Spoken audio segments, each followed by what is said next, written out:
Hi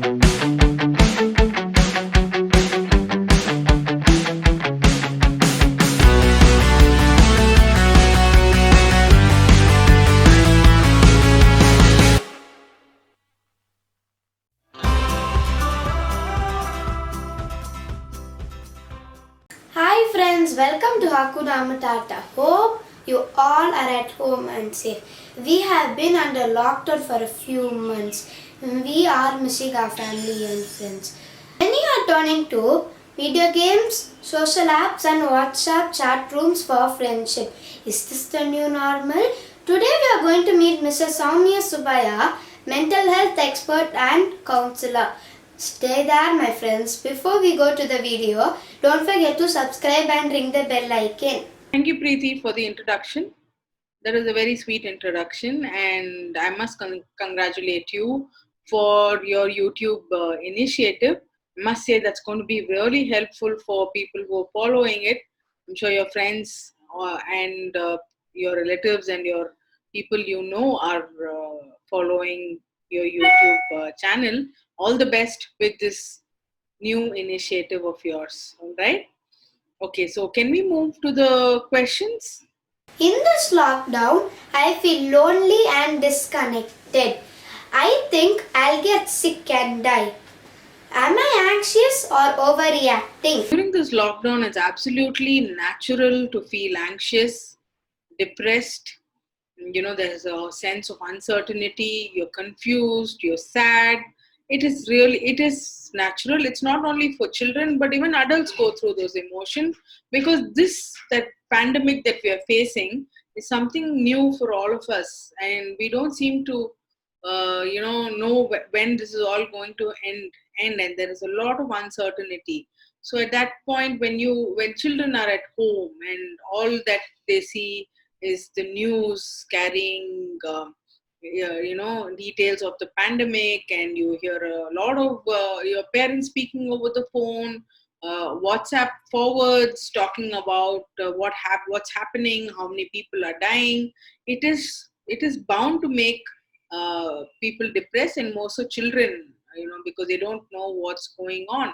It is really natural to go through these emotions, but the best thing to do is not to stay in that emotion or not to thrive in it, right? It is best to distract yourself, do something that you like, and it could be talking to your friend, it could be doing some painting, drawing, helping mom with housework, cooking a simple dish, just to distract yourself from this, feeling sad or feeling confused.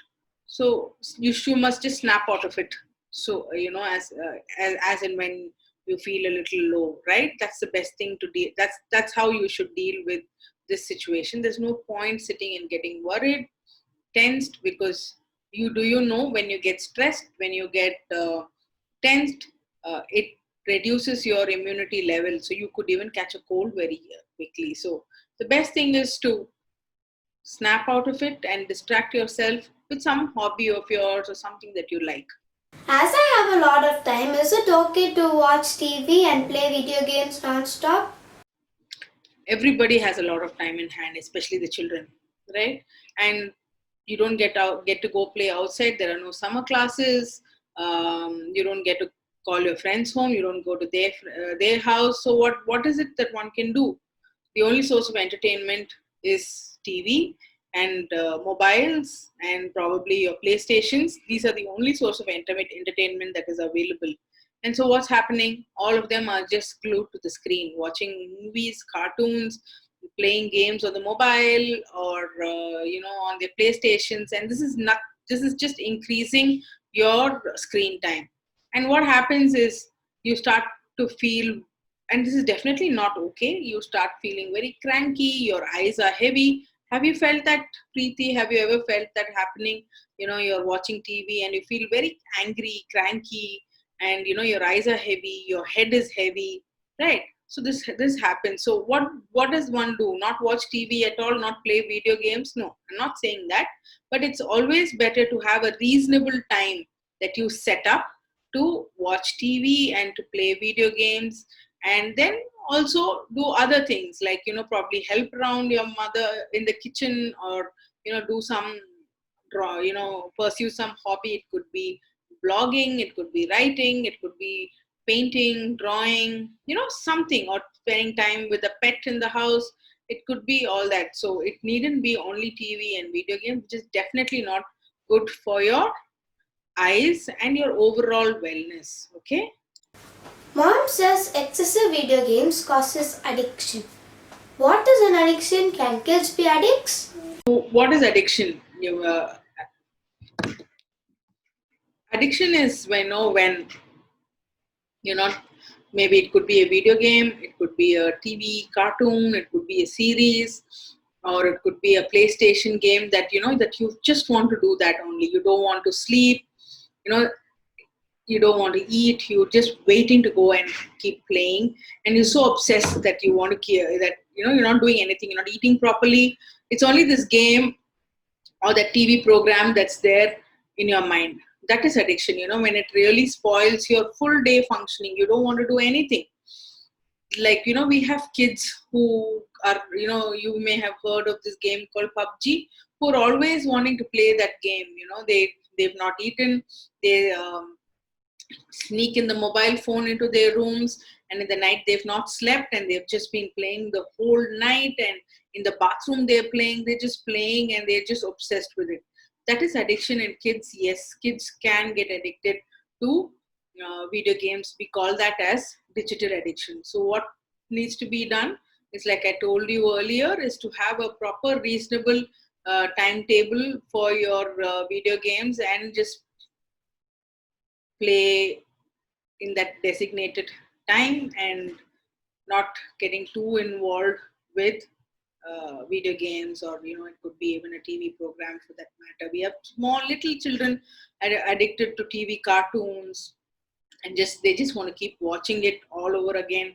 They get cranky if that TV program is not available. So it could be a TV program, it could be a video game, it could be a mobile game, it could be chatting, it could be it could be any sort of a mobile activity, right? It could even be going on texting to friends.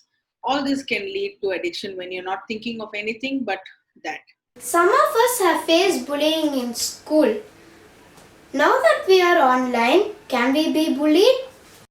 Bullying in school, yes, you have. It's bullying in school is very common, but bullying on the internet is becoming even more common. Bullying in school, you can complain to your teacher, you can get your friends to support. What happens online? So you have to be very careful. And if you find somebody who is, threatening you or making fun of you, uh, asking you for your pictures, and if you don't feel that's something that you're not comfortable about, and you feel scared, you should first tell your parents. You should keep adults informed, and so they will manage it.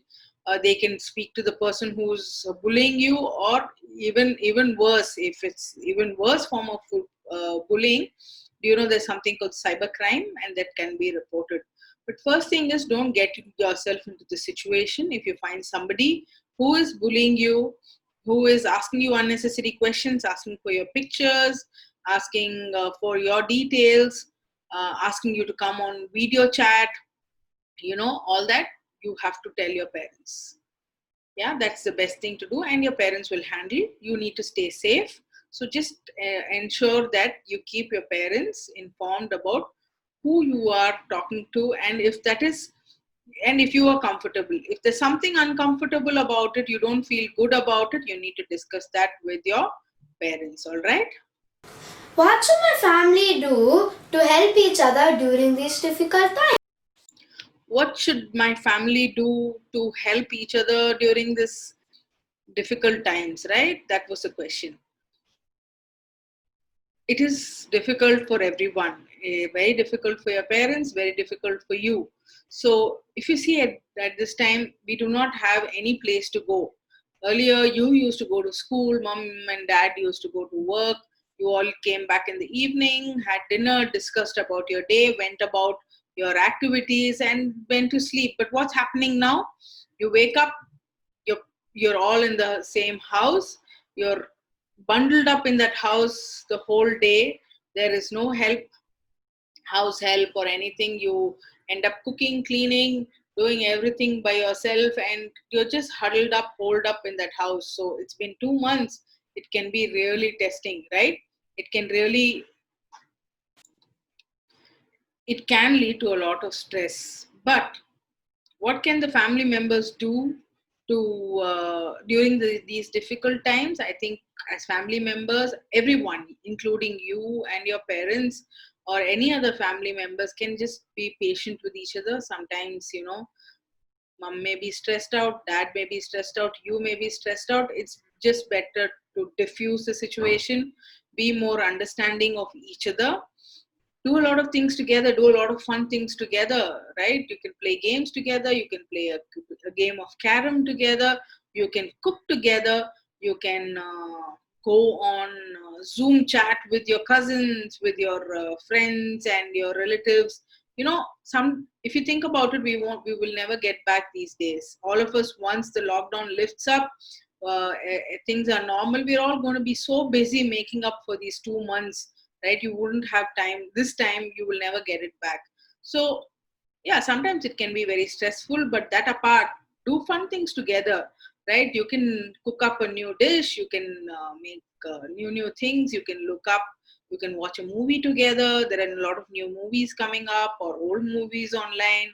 You can think of what things that you would want to do with your parents, right? You could think of it. And again, parents also can be a little bit more patient with the children. Spend a lot of quality time with the child, teach them new skills, like it could be stitching, it could be embroidery, it could be as simple as cooking, it could be washing vessels, it could be sweeping. Teach them new things and kind of get the fun out of it, rather than, sometimes it can get very stressful, right? You're shouting at each other, the stress is high up, hitting the roof. So at that point, you can, to avoid all that, you could just think of different ways. So Preeti, what would you do if I were to ask you? Why don't you tell me what can you think of? Thank you, Soumya Auntie, for your valuable insights. I am sure many will benefit from this. Thank you, Preeti, for interviewing me. It was a pleasure to be on your YouTube channel. I look forward to more such recordings. And I just love that name of your YouTube channel, Hakuna Matata, right? That's always been my favorite verse from that movie. All right, all the best, Preeti. Thank you, friends, for watching Hakuna Matata. Don't forget to like, subscribe, and ring the bell icon.